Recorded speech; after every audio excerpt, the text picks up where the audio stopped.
यो प्रदेश नम्बर 2 मध्य प्रदेश चाहिँ विकास नहुनुको कारण मुख्य कारण भनेको चाहिँ यही हो।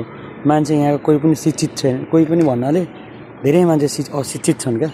जस्तै यो चाहिँ एसियन हाइवे हो, पूर्व पश्चिम राजमार्ग। यहाँ चाहिँ नेपाल सरकारले फुल रोप्नको लागि माटो पुर्नु हुँदै थियो भनौँ न। नेपाल सरकार भनौँ हामी सबैजनाको हो।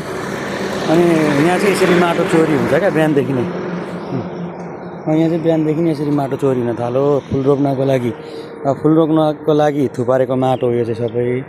अनि यसरी खाल्डो पारेर चोरेर अनि यसरी मान्छेले लिएर जान्छन् माटो चाहिँ। यसरी माटो चोरेर यहाँ पुरै खाल्डो पारिसक्यो यसरी। अन्त मैले यहाँ 3 ठाउँ देखेँ यो बाटोमा। यो चाहिँ तपाईँलाई बन्दीपुरको जनकचोक हो। अनि यसरी माटो चोरेर यसरी घरतिर लिएर जान्छन्।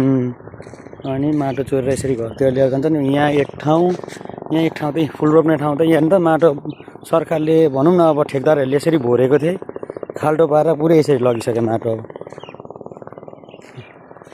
अब एसियन हाइवे पूर्व पश्चिम राजमार्गको एसियन हाइवे यसरी माटो चोर्छन्। अब यहाँ कसरी फेरि माटो लिएर आउनु? यो सबै घाटा कसलाई भयो? हामी सबैजनालाई भएन घाटा?